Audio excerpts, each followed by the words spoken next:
Washington ডিসিতে শপথ গ্রহণের মাধ্যমে দ্বিতীয়বারের মতো আজ সোমবার প্রেসিডেন্টের দায়িত্ব নেবেন ডোনাল্ড ট্রাম্প।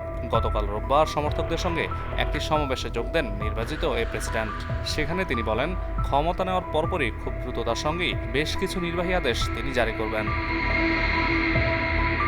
ট্রাম্পের দল রিপাবলিকান পার্টি জানিয়েছিল, প্রেসিডেন্টের নির্বাহী ক্ষমতা ব্যবহার করে অবৈধ অভিবাসীদের গণহারে দেশে ফেরত পাঠানো, পরিবেশগত আইন কমানো এবং সব ক্ষেত্রে বৈচিত্র্য নিশ্চিতকরণের যেসব প্রোগ্রাম আছে সেগুলো বাতিল করবে তারা।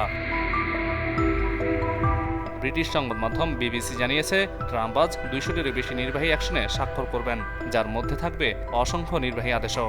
এই আদেশগুলো আইনগতভাবে মেনে চলতে হবে সবাইকে। এছাড়া তিনি কিছু প্রেসিডেন্সিয়াল ঘোষণাও দেবেন, যেগুলোর কোনো আইনি বাধা নেই।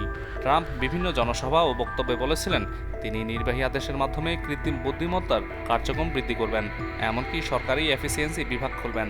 1963 সালে গুপ্ত হত্যার শিকার সাবেক প্রেসিডেন্ট জন এফ কেনেডির রেকর্ডও প্রকাশ করবেন এবং সেনাবাহিনীকে আয়রন ডোম মিসাইল প্রতিরক্ষা ব্যবস্থা তৈরির নির্দেশ দেবেন। এমনকি সেনাবাহিনী থেকে বৈচিত্র্য, ন্যায় ও অন্তর্ভুক্ত প্রোগ্রাম বাতিল করবেন।